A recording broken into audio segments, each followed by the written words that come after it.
Amigos, amigas, para cuando ustedes vean esta entrevista, serán pasadas las 9 de la noche o por ahí. Y hemos decidido grabar esta entrevista por la tarde debido a las agendas, tanto de Sin Censura TV como de la querida Citlali Hernández, secretaria general de Morena. Imagínense, la agarramos literalmente en circulación en el automóvil, pero es importante escuchar sus comentarios, sus reflexiones, sus opiniones, no solamente sobre el proceso que concluyó en el Estado de México y Coahuila con una victoria importantísima, histórica de la maestra Delfina Gómez, y lo de Coahuila, que usted ya sabe lo que pienso y le he contado los detalles. Citlali Hernández, te agradezco mucho que lleguemos a este espacio libre como el viento. Ya te extrañamos en Sin Censura, Citlali. Sí, pues estábamos en todo el proceso electoral, pero me da mucho gusto también estar aquí nuevamente, Vicente, a ti y a todas y todos los que nos escuchan y ven. El Women Power, el poder de la mujer, queda una vez más de manifiesto en el Estado de México. Una mujer que es hija de un albañil, de una costurera, una maestrita, como la ven con desprecio sus adversarios. Eh, ¿Para qué hacemos referencia incluso a la discriminación de Denise Dresser a la distancia sobre la maestra Delfina Gómez? Le gana la joya de la corona al PRI. Una victoria histórica que creo que anímica y políticamente, electoralmente, pone en buen camino rumbo al 2024 al movimiento de regeneración nacional, Citlali. Pues sí, mira, yo creo que es todo lo que mencionas en su simbolismo, su peso político, moral. A ver, es ganar la cuna del priismo, ganar lo que se parecía o se decía invencible, que era ganarle al PRI en el Estado de México. Y no solo ganarlo electoralmente, le ganamos política y moralmente, porque un Estado que ha sido gobernado fundamentalmente pues por familias que se creían dueñas del Estado, que forman parte de esa élite política que se ha enquistado en la vida nacional y estatal pues durante muchos años, pues se acabó y la acabó encabezando este proceso de cambio, por supuesto con el respaldo de la gente consciente, pues una mujer que es una más de nosotros, es una mujer del pueblo, es maestra, como bien dices, es hija de un albañil. Yo diría que fue muy claro el contraste, ¿no? Por un lado, Alejandra del Moral, que era como una Peña Nieto en mujer, esta política frívola de cuidar cada palabra, esta figura que construyen los consultores, y del otro lado el humanismo mexicano hecho persona, a la maestra Delfina amorosa, cercana a la gente, honesta, auténtica, genuina. Entonces, bueno, doblemente o triplemente poderoso que le hayamos ganado a el PRI en este estado, lo que significa previo al 24, lo que significa acabar con casi 100 años de mal gobierno y lo que significa en términos simbólicos y políticos haber ganado con una de nosotros, con una que no pertenece a la élite, digamos. Y eso me parece que es fortalece, y hay que decirlo también, le ganamos a pesar de que el navajazo no fue limpio del otro lado. Del otro lado hubo compra de votos, hubo acarreo, hubo intimidación, detuvieron el día de la jornada a varios de nuestros compañeros, y no les alcanzó la estrategia del miedo, la estrategia del odio, no les alcanzó el amedrentamiento a nuestros dirigentes, no les alcanzó la compra de votos, no les alcanzó que toda la oligarquía, que toda la, pues nuestros adversarios a nivel nacional se concentraron en una batalla estatal. Y eso me parece que habla de algo que parece que la oposición no ha entendido. La conciencia y la determinación de la gente a que este país siga cambiando ya no tiene vuelta atrás. No hay un blindaje en la gente consciente frente a las mentiras, frente al odio, frente al intento de compra de voluntades. Somos más y yo creo que seguiremos siendo más y vamos a llegar al 2024 en condiciones además muy fuertes Y yo agrego, no puedo no hacerlo, el aderezo del género de la maestra Delfina. Se convierte en la 10ª gobernadora de este país, y sin duda eso, pues en un momento de cambio donde gracias a nuestro movimiento pues han llegado también varias mujeres al poder, y yo creo que veremos a la maestra Delfina pues marcando pauta de una nueva forma de gobierno, que es lo que estamos buscando desde Morena y desde la Cuarta Transformación. Los trae locos haber perdido el Estado de México cuando no es Denise Dresser. Bueno, te lo voy a preguntar porque tú también eres blanco de estos ataques, ¿no?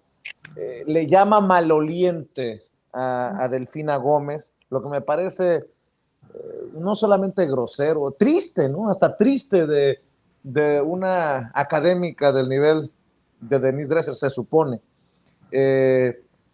Por otro lado, el saco de pus mentándole la madre, literalmente, no estoy exagerando, mentándole la madre a Alfredo del Mazo, los priistas cercanos a Alito echándole la culpa a Alfredo del Mazo porque no metió la mano. Qué mal acostumbrados estaban a que los gobernadores metieran la mano en los procesos electorales. En fin, pareciera que se desmorona esta alianza putrefacta de Claudio X González, quien por cierto no ha dado la cara. Han dado la cara disque para celebrar que 1-1 los de la oposición moralmente derrotada, pero por ahí no he encontrado un análisis, al menos aquí en Sin Censura, Citlali, que no hable de el inicio del fin, de la muerte política del que fuera el partido más poderoso en un país, en aquella dictadura perfecta. ¿Cómo lo ves tú y cómo entiendes a todos estos que, incluso también periodistas y medios de comunicación, que se les va a acabar el negocito? Porque cuando el presidente cortó lo de la publicidad oficial, se agarraron del Estado de México y ahora también se quedan sin el Estado de México, Citlali. Pues mira, yo creo que, Vicente, hay que dimensionarlo como lo que es. Es decir, estamos en el momento de una auténtica democracia. No es casual, la otra vez platicaba con compañeras de Podemos, por ejemplo, de España, y pues estuvieron acá en la Internacional Feminista, que fue un encuentro que hicimos, y les decía lo que significaba ganar el Estado de México. Y me dice, no puede ser que un partido haya gobernado 90 años ininterrumpidos. O sea, me parecía increíble, ¿no? A lo mejor nosotros normalizamos lo que eso significa, pero desde que ha habido elecciones en este país, el PRI ha sido un partido prácticamente hegemónico. A ver, en 2018 no solo es la primera vez que gana la izquierda, no solamente es la primera vez que hay una mayoría legislativa que no es priista, tanto en el Senado como en la Cámara de Diputados, y es la primera vez que el PRI está perdiendo la hegemonía que tenía también, y lo que eso significa en términos de una forma de hacer política, es decir, un control territorial como el que vimos. Es real que Alfredo del Mazo no se metió tanto como quisiera el PRI a la vieja usanza, pero sí lo vimos en Coahuila. Vimos ilegalidades además, ¿no? El uso de la fuerza pública, todo el aparato del Estado al servicio del PRIAN. Entonces, no solo se están dejando de gobernar territorios, incluso territorios donde vamos ganando terreno Morena, sino lo que eso significa, el acabar con las viejas prácticas. Yo creo que la oposición se autoengaña, no han entendido que hay un proceso más allá de lo electoral y que es un cambio de conciencia, y que ese cambio de conciencia va a permitir a que el pueblo le exija a todos los partidos, incluso a Morena, una nueva forma de hacer política que están viendo en el presidente de la República. O sea, López Obrador está marcando un antes y un después en la democracia mexicana, no solo por lo que significa la transformación en términos gubernamentales, sino por lo que significa en términos de la construcción de una nueva práctica política. Y eso me parece que pues tiene en la lona a los integrantes del viejo régimen, que siguen como creyendo que con el odio y la mentira van a lograr adeptos, y con estas narrativas de que queremos convertir a México en un país comunista, aunque no lo que sea que eso signifique, que entienda la gente. El PRD perdió el registro en esta elección. El PAN, pues la verdad es que es el gran perdedor, yo creo, de esta elección, porque pues prácticamente en los dos estados no tuvo más del 10%. si la gente votó, o la gente que nos odia o que votó contra Morena, pues votó mayoritariamente por el PAN o por el PRI, y el PRI tiene todavía una capacidad de movilizar y comprar votos, que ahí está reflejada, pero están debilitados, están moralmente derrotados, políticamente ausentes, sin proyectos, sin figuras. Yo creo que no han entendido el proceso de cambio que encabeza ya no solo Andrés Manuel, sino la gente con mucha conciencia. La verdad es que solo van a pasar dos cosas, Vicente: o se renuevan o están condenados a morir. O sea, porque ya inició una nueva etapa en 2018, se fortaleció en el 21, avanzó en el 22 y en el 23 esta derrota del PRI en el Estado de México es el fortalecimiento de una nueva era política que nos obliga a todos los que queremos seguir haciendo política, pues hacerla ya en los nuevos códigos de la práctica política. A quienes creemos en una nueva forma de hacer política, pues será sencillo, y al contrario será más fácil poder hacer las cosas diferentes. Pero a quienes no creen en esa nueva forma de hacer política, pues les costará mucho trabajo o irán perdiendo poco a poco su credibilidad y su participación electoral, y yo creo que es lo que va a pasar. La verdad es que en el 2024 estoy segura que Morena seguirá gobernando este país, que seguiremos manteniendo mayorías. Eso nos obliga a Morena, por supuesto, a no replicar ningún vicio de la política tradicional, pero yo veo que la oposición está derrotada, que se están buscando echar culpas y que no hay tampoco capacidad de proponer nada, ¿no? Y que el otro extremo pues es gente como Lili Téllez, que plantea una ultraderecha cubierta de derecha moderna, pero que en realidad pues tampoco es algo que convoque a mucha gente, ¿no? No creo que les vaya a durar mucho el odio a Andrés Manuel, porque además el presidente en esta capacidad democrática que tiene, pues ha planteado que se ausentará de la vida pública del país acabando su sexenio. Entonces ese odio que le han querido mover a las clases medias y a las clases altas contra Andrés Manuel, pues lo tendrán que reinventar o se acabará, les será insuficiente, porque cuando Andrés Manuel deje la vida pública, pues ¿qué dirán ahora? Cuando Andrés Manuel deje de gobernar y la gente que sí cree que va a venir una dictadura se dé cuenta que no solo no hay dictadura, sino que Andrés Manuel es un hombre democrático que se retiró de la política, ¿qué van a decir ahora para movilizar? Entonces, la verdad es que la oposición cada día se hunde más, y pues triste por la gente que no piensa como nosotros. A ver, ojalá Claro. encuentre una opción política real, ¿no? Y para los que no tienen claro qué tan en la lona está la oposición, Y el nos PRI queda escogemos a gobernando solo 2 estados. Movimiento Ciudadano queda gobernando 2 estados. El PAN solo gobierna en 5 estados y el PRD no solamente no gobierna, ha perdido el registro tanto en Coahuila como en el Estado de México. Y a eso agréguenle que hasta Lili Téllez, la que prometió llegar a la presidencia y lo primero es meter a la cárcel a Andrés Manuel López Obrador, dice que ya no alcanza con estar en contra de Andrés Manuel López Obrador. De ese tamaño las cosas, Citlali, y creo que son datos duros. Además, de los 5 que gobierna el PAN, podrían estar en peligro el próximo año de perder 2. Yucatán, de acuerdo a las encuestas, Morena está adelante. Y en Guanajuato, casi un empate técnico. Esas son noticias durísimas para este PAN, que sigue aferrado a hacer alianza con el PRI, que está ya ahora sí que con vida artificial, conectados a la máquina. Sí, porque los pocos simpatizantes que le quedan al PAN no ven bien la alianza con el PRI. Pero además yo creo que en este momento ha de haber una discusión interna en los partidos. Es decir, el PRI puso candidato en el Estado de México, el PRI puso candidato en Coahuila, el PAN puso, perdón, pero su cara de idiotas, porque no puso nada más, no puso candidatos. En Coahuila, por ejemplo, les hicieron fraude electoral en el 2017 al PAN. ¿Con qué cara apoyaron ahora al PRI? Entonces, el gran ganador de esa alianza, porque no ganador electoral ni político a nivel nacional, pero el gran ganador de esa alianza ha sido el PRI. y el PAN lo que va a ir pasando es irse desdibujando y alejándose del dogma que a lo mejor sí simpatizaban algunas personas. Yo la verdad creo que están, o sea, luego salen al día siguiente de la elección a decir que ya van a volver a firmar su alianza. Primero ves allá al PRD, pues parece que más bien están firmando su acta de defunción.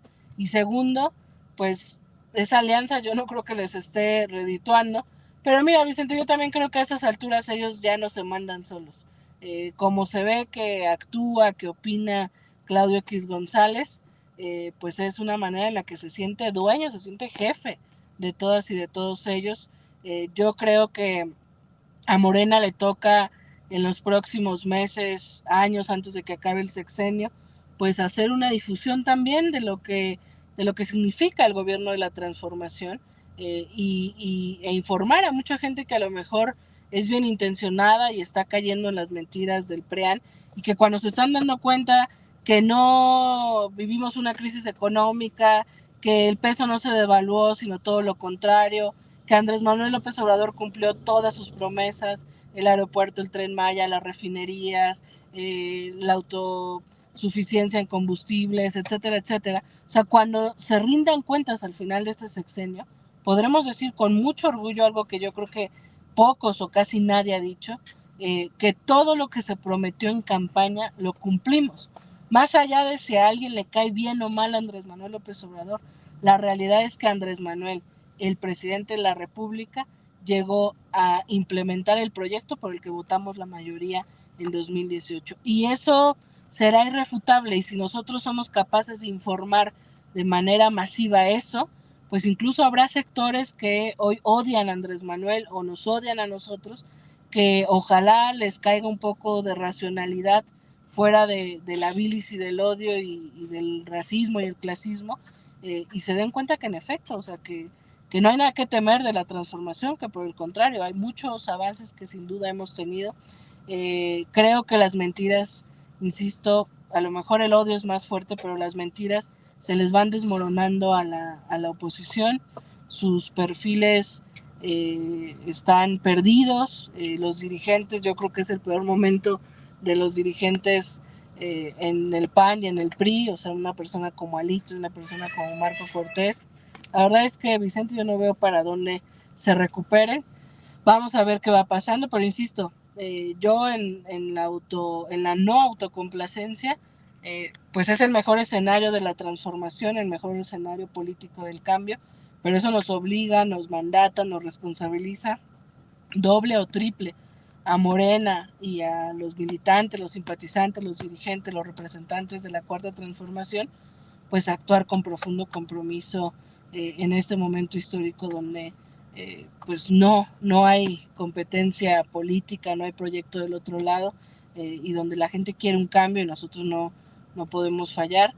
No ha fallado Andrés Manuel ni nos fallará, pero cuando él se retira de la vida pública, pues tocará que ninguno de nosotros fallemos y al contrario sigamos por el camino que él está abriendo.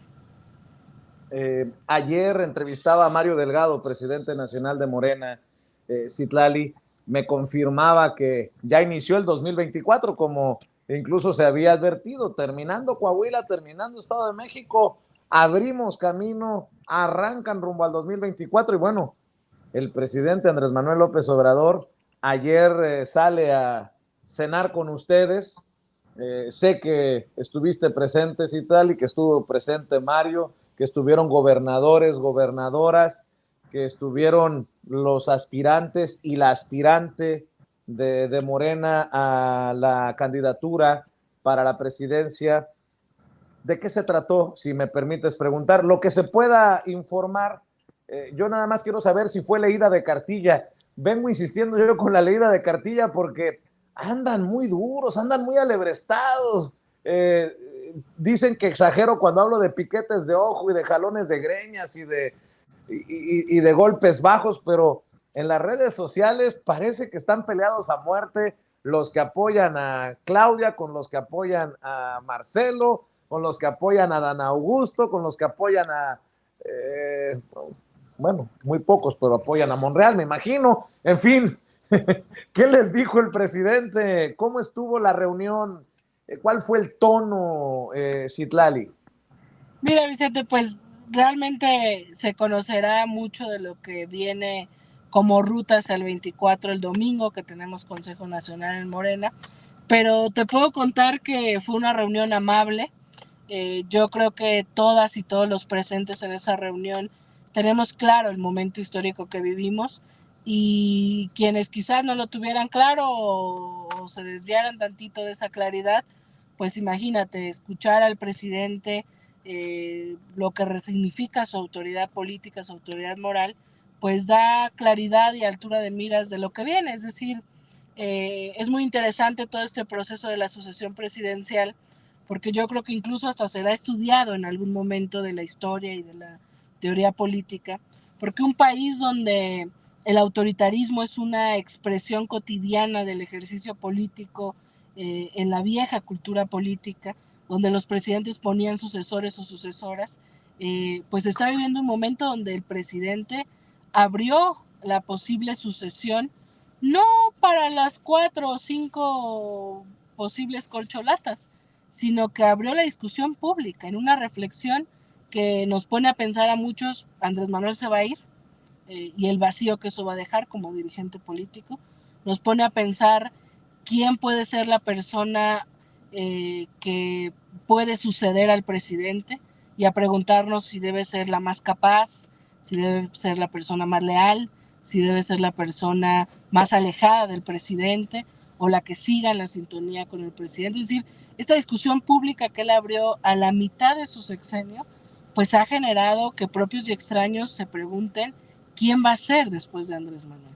Y por si no quedara claro, yo lo anticipo, pues es muy claro que será la encuesta lo que determine. Yo creo que es difícil cuando se ponen, los lentes de la política tradicional, entender que el presidente no va a decidirlo. El presidente abrió la discusión, y a lo que comentamos ayer sobre eso, porque fundamentalmente la cena era felicitar a la maestra Delfina, pues es el llamado del presidente a la unidad. Eh, Sería muy absurdo, muy tonto de nuestra parte que nos peleemos y generemos, agudicemos las diferencias entre nosotros, que en cualquier, hasta en las mejores familias existen, cuando tenemos un proceso histórico, cuando tenemos un pueblo consciente, un pueblo con ánimo de cambio, cuando del otro lado la oposición está moral y políticamente derrotada. Entonces al presidente lo que le interesa no es a quién va a poner, porque no lo va a poner él, lo va a decidir la gente a través de la encuesta.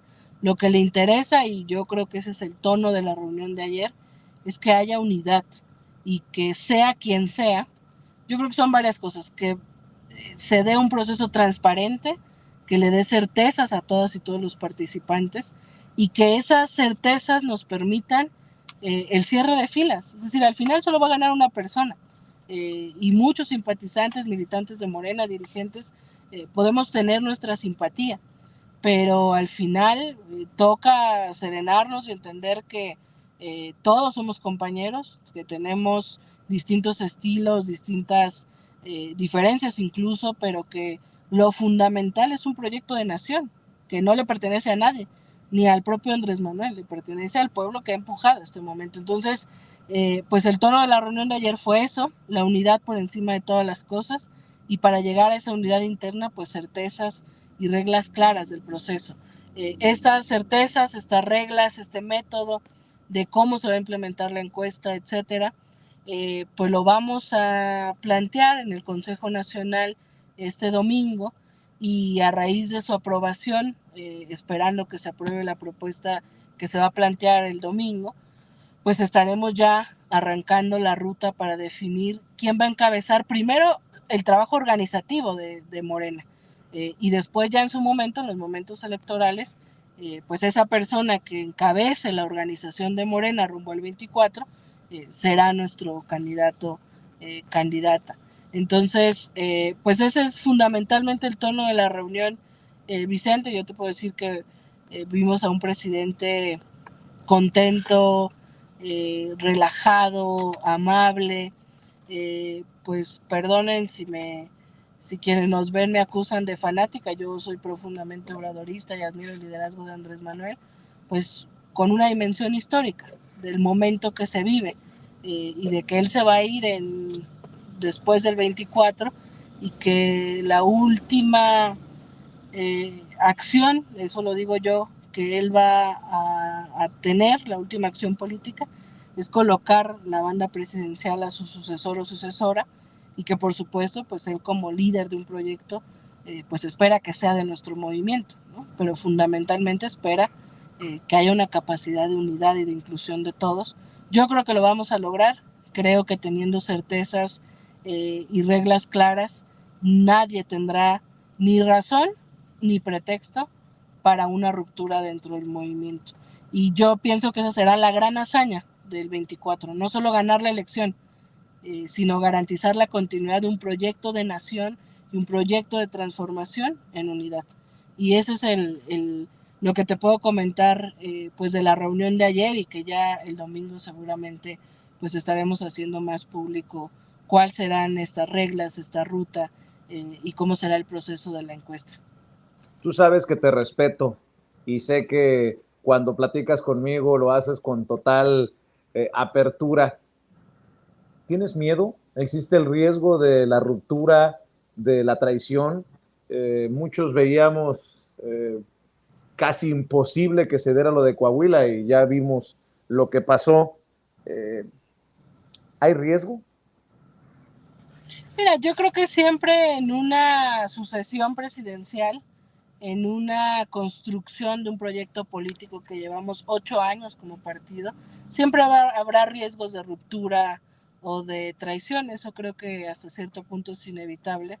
Pero me parece que yo te puedo decir que estoy tranquila, porque la autoridad moral del presidente, el que él no se meta pero sí pida unidad, el que él no va a decidir quién, pero sí pida certezas de la encuesta, nos permite generar unas condiciones, y ya lo verás el domingo, en el que de verdad el proceso va a ser tan transparente que, regresando un poco a lo que decía hace rato, va a marcar un antes y un después. O sea, un país donde se ponía casi por dedazo o por acuerdo cupular al sucesor, en esta ocasión va a ser a través de un proceso profundamente transparente en el que no van a quedar dudas, y yo creo que ya quien quiera irse después de ese proceso, de verdad es porque nunca estuvo en el proyecto. Yo la verdad tengo la tranquilidad, casi te digo que la certeza, de que estamos hablando por lo menos de los 4 competidores más visibles, de Monreal, de Adán, de Claudia, de Marcelo, pues de políticos profesionales que, uno, pues tendrán que, si es por pragmatismo, mirar que la mayoría del pueblo quiere un cambio, y que quien se aleja del cambio, quien se aleja del presidente, quien traiciona esos principios y esos ideales, pues se gana el rechazo del pueblo, ¿no? Como yo lo he dicho en otros espacios, en su momento había enojo con Monreal, ¿no? Cuando tomó estas distancias con el presidente, pues la gente nos decía, oigan, ¿qué pasa con Monreal? Pero ya se calmó, ¿no? Monreal, por cierto. Ya se calmó, yo por eso creo que Monreal tiene la certeza de que lo que viene él seguirá, él estará incluido y él acompañará. Y por otro lado te digo, por principios, por ideales, por compromiso con el proyecto, creo que teniendo las certezas y la transparencia de un proceso, habrá cierre de filas. Y si no es por eso, si hay alguien que quizás mida cálculos fríos o pragmatismos, pues tampoco es que haya dónde irse, Vicente. Del otro lado, pues no van a ganar. Del otro lado, ¿a quién busca representar? A Denise Dresser, que le dice maloriente a Delfina, a Claudio X González, que quiere regresar al poder a sus amigos para que no le cobren impuestos a los grandes empresarios. O sea, la verdad es que yo te puedo decir que tengo, y más después de la reunión de ayer, certeza, tranquilidad de que vamos a llegar en unidad, y de que esa será una lección incluso para la historia de la izquierda mexicana, porque la primera vez que la izquierda es una izquierda gobernante, y yo creo que la izquierda tiene sus vicios también, y a veces la izquierda es muy caníbal, porque es tan poco lo que a veces se gana, que la disputa por espacios también se vuelve a veces, pues los motivos de las rupturas. Pero en este momento donde lo superior es transformar un país, donde todas y todos cabemos, donde incluso nos faltan a veces cuadros que acompañan los gobiernos en el poder legislativo, etcétera, pues yo creo que todas y todos cabemos y si somos constructores y parte de estos nuevos códigos de la política, donde haya transparencia, certeza, democracia, diálogo sincero, yo creo que vamos a llegar a buen puerto en el 2024 y yo confío en Monreal, en Marcelo, en Claudia, en Adán, de que pondrán por encima de cualquier diferencia pues esta grandeza histórica y este momento político que nos está tocando vivir.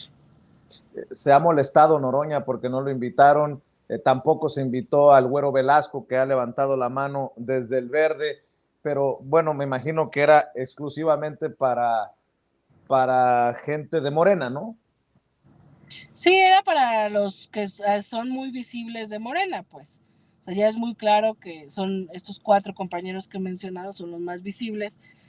Creo que Noroña se aceleró un poquito. Yo hablé hace rato con él, pues el proceso que viene, por supuesto, incluye la posibilidad de que nuestros aliados planteen o propongan a una persona. Creo que eso está muy decantado. El PT podría proponer a Noroña y el Verde a Manuel Velasco. Entonces, pues esta reunión fue de dirigentes de Morena, de gobernadores de Morena y de las 4 principales caras o rostros rumbo a la sucesión de Morena.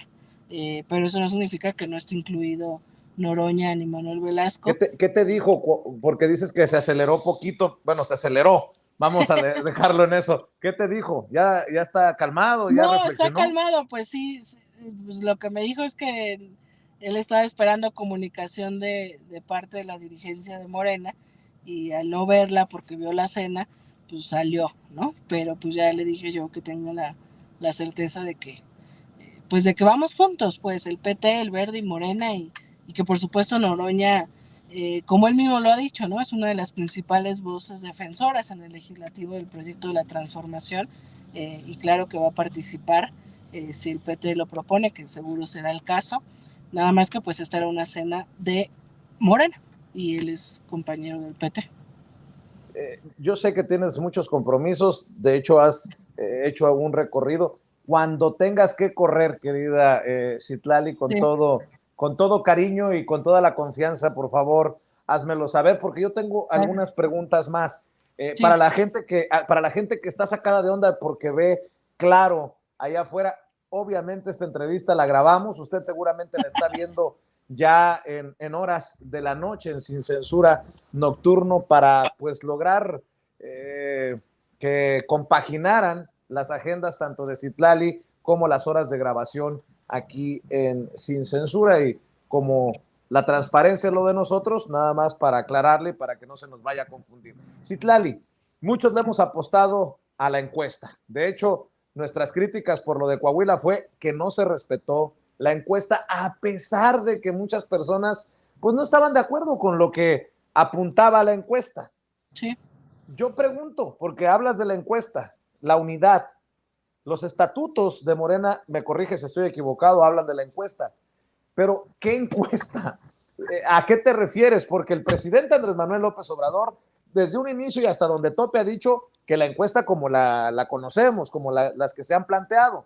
Noroña propone una encuesta con una sola pregunta, Marcelo Ebrard dice que va a hacer sus propuestas, Monreal ha dicho palabras más, palabras menos, que si es como la encuesta que él perdió frente a Claudia Sheinbaum en el pasado proceso, que no lo llevó a ser jefe de gobierno, que no le va a entrar. Ese es el meollo del asunto. ¿Cuál encuesta? Yo me quiero imaginar que es la que conocemos hasta ahorita, ¿no?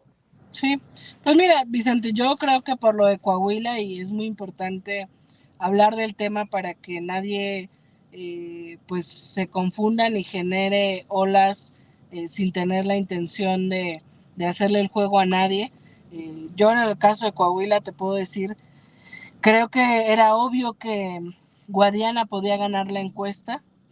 Yo tengo una opinión personal, me parece que Guadiana su falta de postura y determinación contra los Moreira, contra el PRI, pues permitió la confusión de que Mejía era quizás un candidato más fuerte para ganarle al PRI.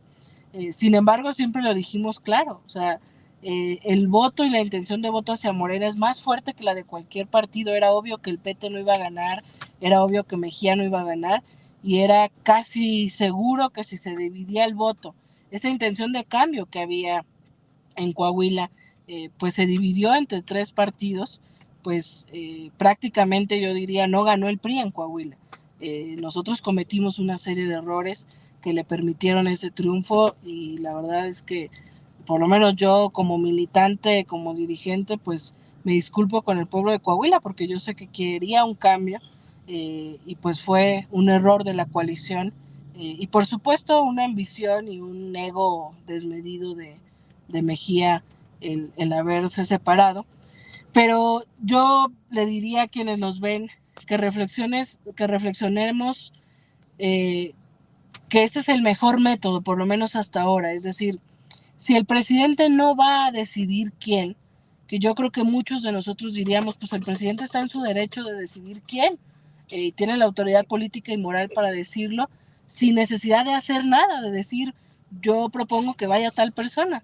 Pero el presidente está tan eh, interesado en dotar de legitimidad, de transparencia, de apertura a este proceso, que hasta ahora el mejor método es una encuesta. ¿Por qué una encuesta? Porque mide la competitividad, digamos, el conocimiento, los atributos de las y los aspirantes, y porque hay una pregunta que me parece que es muy importante. Por eso tiene que respetarse este método de la encuesta y no limitarlo a una pregunta, porque entre las varias preguntas que tiene la encuesta, además de si conoce a tal o cual, si le considera honesto o honesta, qué tanta cercanía tiene al pueblo, qué tanto cree que conozca el país, etcétera. La pregunta determinante es una pregunta que acompaña nuestras encuestas, y es, bueno, ya nos dijo si conoce y qué opina de los aspirantes, pero usted a quién prefiere que sea candidato o candidata de Morena. Y esa pues es una opinión que nos permite saber dónde está la preferencia de la gente.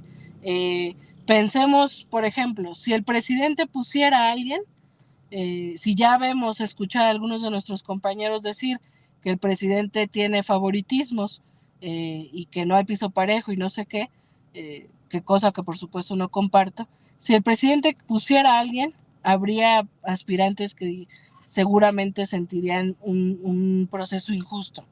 Si lo decidiera un grupo de personas dentro de Morena, yo creo, con todo respeto a Mario, a mí, a los integrantes del partido, pues ninguno tenemos la autoridad política y moral para definir un grupo de personas, quiénes, o quién podría ser que la persona que encabece la sucesión. Y habría un cuestionamiento de por qué un grupo de personas dentro del partido o una cúpula lo decide. Es decir, yo no veo otro proceso más justo, más neutro, digamos, que una encuesta. Entonces es la encuesta lo que va a definir. Es una encuesta que va, te digo, ya se conocerá más los detalles, pero que buscará darle certeza a todos los aspirantes y por ende a todos sus simpatizantes, y por ende a todos los que estamos al pendiente de este proceso. Yo creo que el momento que vive nuestro movimiento pues es complejo en el resultado de algunas encuestas como la de Coahuila o algunas otras de otros estados donde nuestra militancia no ve bien a quién gana, pero eso no es un problema de las encuestas, ese es un problema de la edad de nuestro partido Movimiento. Tenemos muchos cuadros políticos, pero nos falta fortalecerlos como liderazgos, que sean visibles, ¿no? Yo siempre digo, pues muchos construimos Morena y lo construimos en la calle, tocando casa por casa, entregando el periódico Regeneración, pero ninguno de nosotros en esa etapa fuimos por la vida diciendo, hola, buenas tardes, soy Citlali Hernández, acuérdense de mi nombre, vengo a entregarle Regeneración. Entonces, cuando la militancia de base nos cuestiona la encuesta, pues tiene un parte un poco de razón, porque hay gente que ha estado más tiempo, hay gente que a lo mejor tiene principios más sólidos, etcétera, pero no tienen la proyección o la competitividad electoral que quizás tengan otras personas. Y es ahí donde es muy complicado, porque al final necesitamos métodos que nos permitan darle la mayor certeza a la elección, y necesitamos candidatos, candidatas competitivas. Yo insisto, el problema no es la encuesta. El reto que tenemos es fortalecer esos cuadros que sí tenemos en el movimiento, pero que se conviertan en liderazgos visibles, que se conviertan en personas ya no solo buenas o no solo buenos militantes, sino que fortalezcan su liderazgo para ser dirigentes y para ser posibles candidatas y candidatos. Donde hemos tenido por ejemplo, la maestra Delfina. La maestra Delfina no viene del PRI, no viene del PAN, no viene de ningún partido. Es un liderazgo en el Estado de México y ganó su encuesta y ganó la campaña y tuvo el cierre de filas de todos los demás aspirantes, de toda la militancia, porque ¿qué le puede cuestionar algo a la maestra Delfina? La maestra Delfina es cariñosa, es honesta, es comprometida con el proyecto. Yo digo que representa el humanismo mexicano hecho persona, es súper genuina, es auténtica, es del pueblo. Nadie le puede cuestionar, y qué bueno que en el Estado de México tuvimos una candidata de nosotros, digamos, del movimiento, pero fundamentalmente en el norte, pues nos falta tener esos candidatos o candidatas o esas personas que ganen una encuesta, porque guste o no, por lo menos de aquí al 24, el método que está en el estatuto es el consenso o la encuesta. Claro. Y antes el consenso era muy sencillo. Yo fui candidata a diputada local en el 2015 por consenso de los comités de base de los que formábamos parte, porque éramos muy poquitos, porque no sabíamos si íbamos a ganar, pero ahora lograr un consenso pues es muy complicado, porque tienes pues a muchos aspirantes que tienen derecho de participar y que por supuesto se creen más machuchones que los otros, y la manera de resolver quién entre los distintos que tienen derecho pues es una encuesta. Entonces pues es el Citlali, método. déjame tirarte una curva. Sí. Ni modo, ahí te va, querida Citlali. Estamos grabando este segmento que usted, insisto, va a ver en horas de la noche, por ahí de las 5:30 de la tarde. Son Sí. las 5:28. Hace unos minutos, Marta Lucía Mitcher, Malú Mitcher, que está obviamente y siempre lo ha hecho público, abiertamente apoyando la campaña del canciller Marcelo Ebrard, compartió que el canciller tiene un mensaje con relación al proceso interno de Morena que va a pronunciar a través de sus redes sociales, en Facebook, en Instagram, en TikTok, a partir de 15 minutos. No quiero llegar a la especulación, pero quiero compartir con la audiencia de Sin Censura mientras grabamos este segmento. Un colega corresponsal de La Mañanera, al que respeto, dice: me confirman lo que desde esta mañana analistas políticos adelantaron. En la conferencia de esta tarde, Marcelo Ebrard hará pública su renuncia como titular de la Secretaría de Relaciones Exteriores para dedicarse a su precandidatura presidencial por Morena. Luego dice: tras la petición de AMLO en cena de ayer, hubo petición de separación de cargo, de renuncia por parte del presidente para que se dediquen ya abiertamente al proceso interno rumbo al 2024, Citlali? Pero es muy probable, Vicente, que el domingo planteemos algunas de esas reglas, es decir, frente a las distintas preocupaciones legítimas que todos nuestros aspirantes han tenido, creo que la mejor garantía de dar certeza, transparencia a este proceso, pues es que en algún momento, pues conforme al proceso que vayamos planteando en el partido, pues se separen del cargo algunos de los aspirantes. Ya el domingo daremos a conocer todas las reglas, los lineamientos. Creo yo que pues ya estamos, como bien lo decías al inicio de esta entrevista, pues rumbo al 24, ¿no? La prioridad para nosotros ahorita era el Estado de México y Coahuila. No es menor lo que viene. Insisto, estamos hablando de quién va a encabezar los trabajos organizativos de aquí al 24 y quién encabezaría posiblemente pues el gobierno del 24 al 2030 y lo que significa en términos del proyecto. Entonces, bueno, pues afortunadamente el llamado a la unidad del presidente me parece que es muy valioso. Esta intencionalidad que tienen pues poquitos propios, pero muchos extraños, de que nos dividamos, de que las diferencias se acentúen, yo creo que se van a quedar con las ganas. Creo que Marcelo está en todo su derecho de salir y plantear algunas de sus propuestas, o a lo mejor ya plantear esta renuncia que hace tiempo que se ha ido anticipando y que han ido renunciando varios de sus personas cercanas en Cancillería, pero la definición o la definición, digamos, que marcará el rumbo de este proceso será en el Consejo Nacional, que es el órgano interno del partido.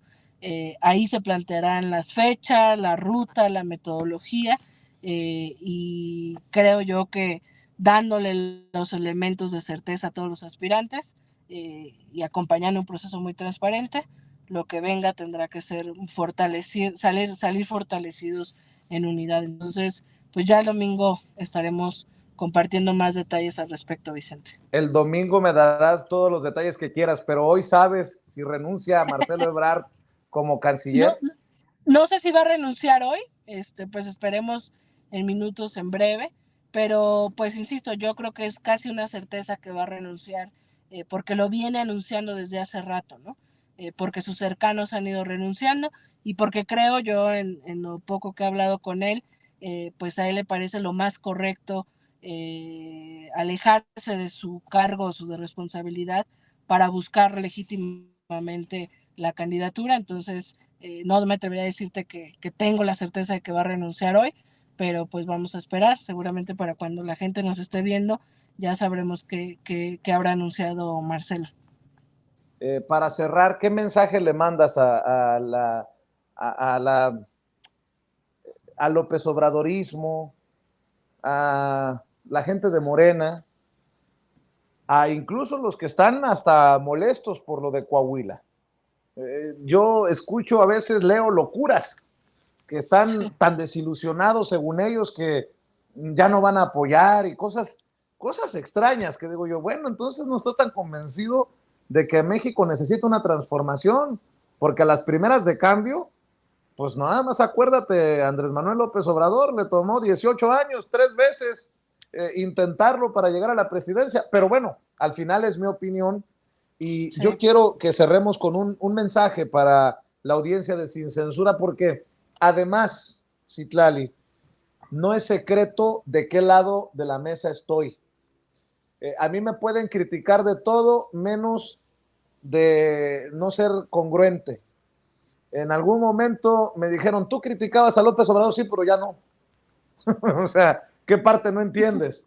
Oye, claro. Pero tú antes decías, pues sí, pero hoy entiendo lo que está en juego.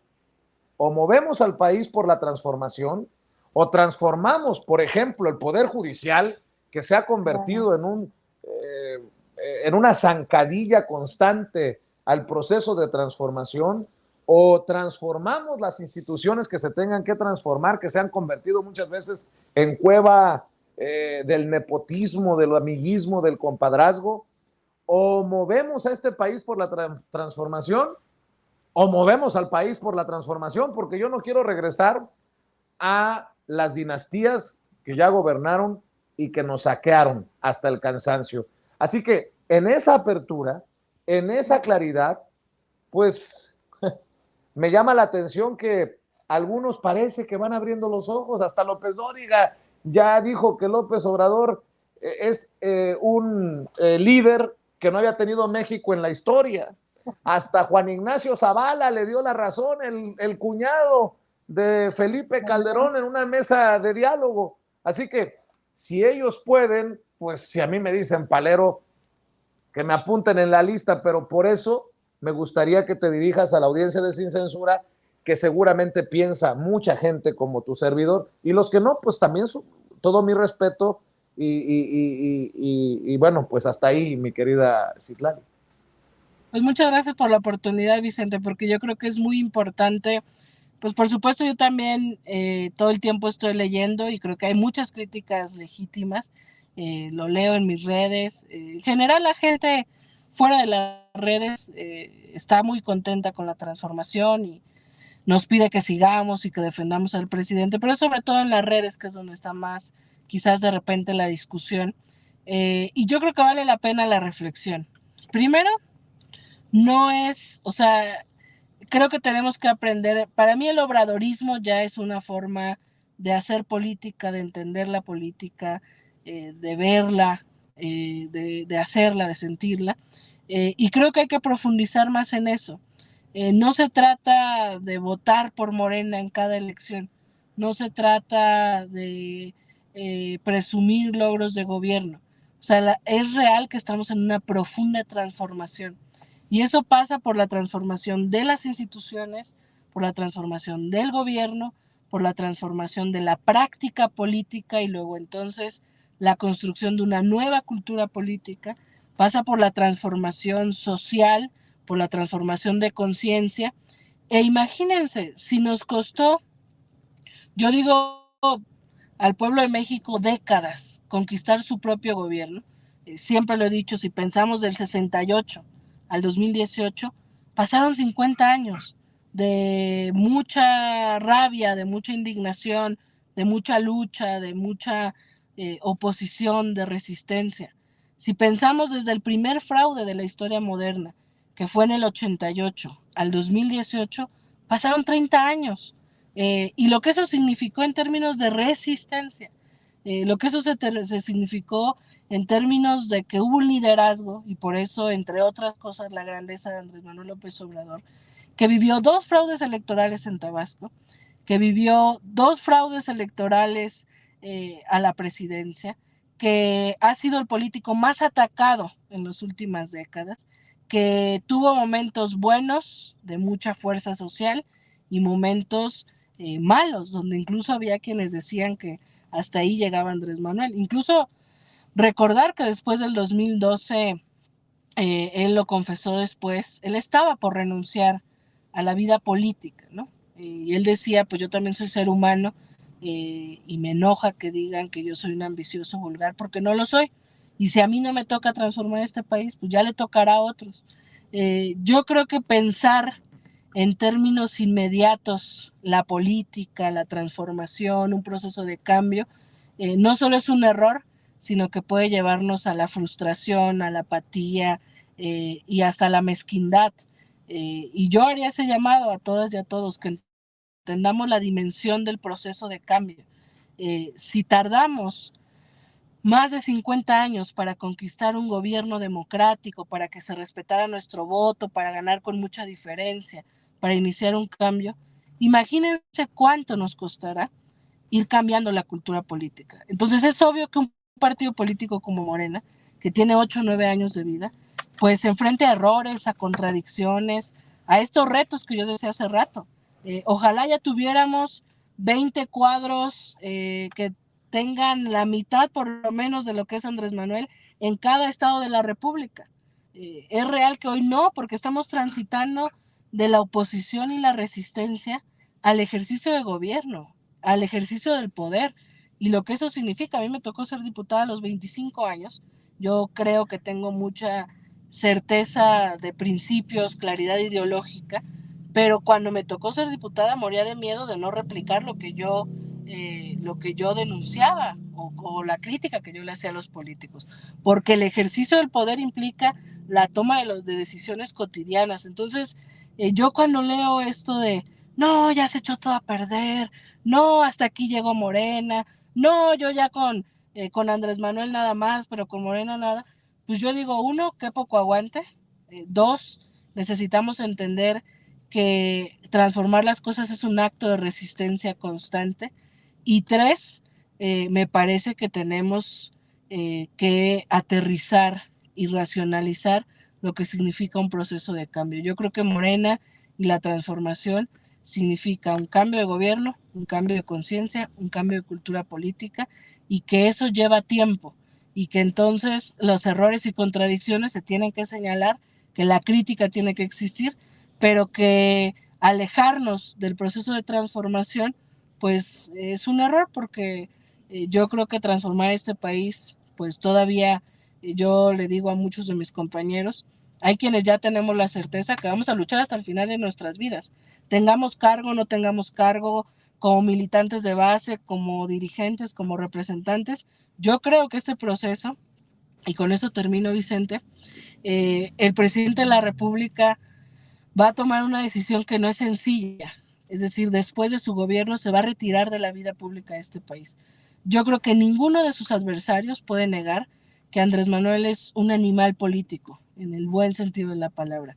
Es un tipo con mucha inteligencia política, con mucho corazón, con mucho amor al pueblo, con mucha claridad histórica, y retirarse de la vida pública no creo que sea fácil para cualquier persona que lleva más de la mitad de su vida dedicándose a la política. Y si nos preguntáramos por qué lo va a hacer, yo creo que entre otras cosas es porque no quiere que este proyecto dependa de él, sino de un pueblo consciente y organizado, ni siquiera de dirigentes ni de sus sucesores. Quiere que dependa del pueblo organizado y consciente.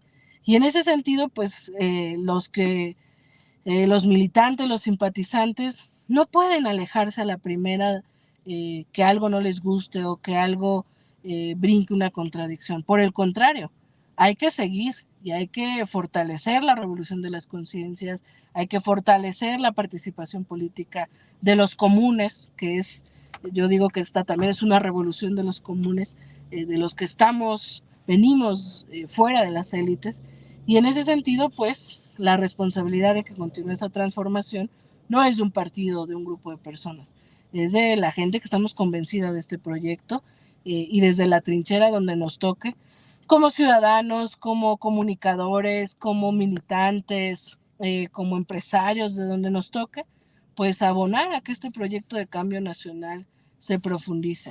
Sin duda hay contradicciones, hay errores.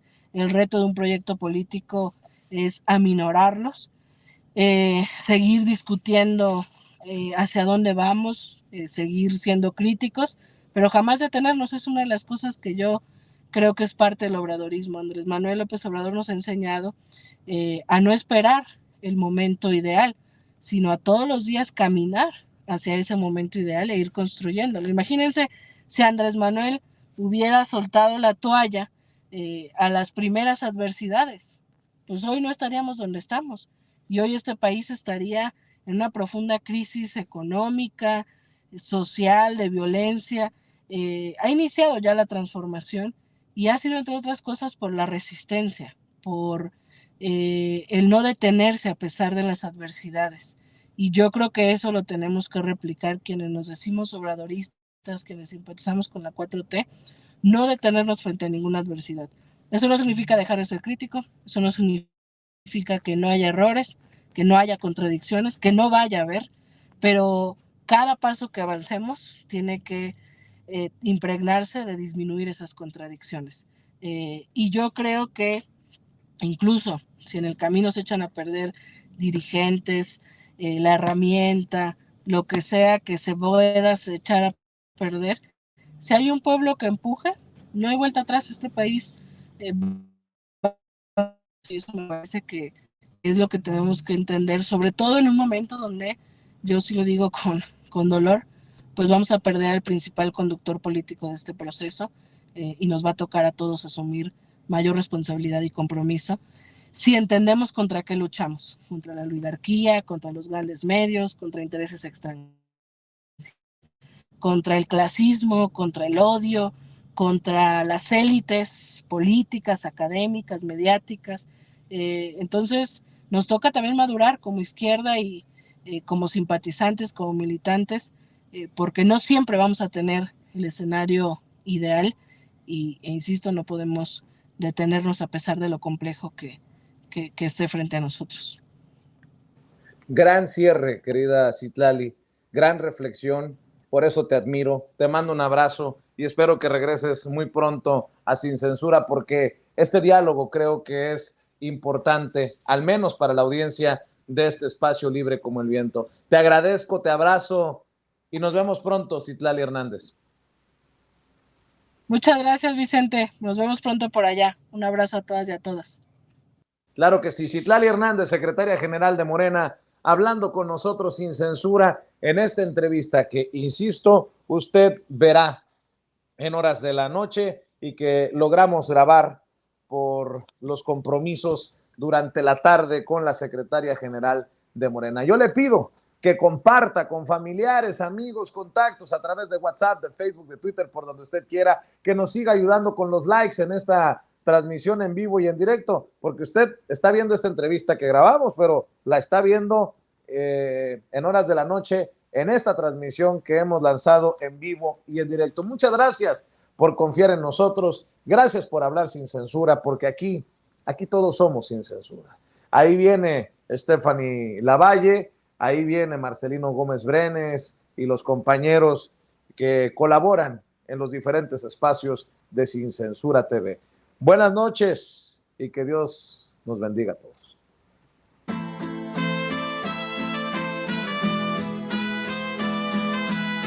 Otra prensa que es luz y claridad en la noche oscura. Hay quien tiene remedio y hay medio sin cura. Y una prensa que nutre la perfecta dictadura y le declaró una guerra abierta a la cultura. Hay otra prensa dispuesta a enfrentarse a esta locura, sincero, sin pero, sin miedo y sin censura.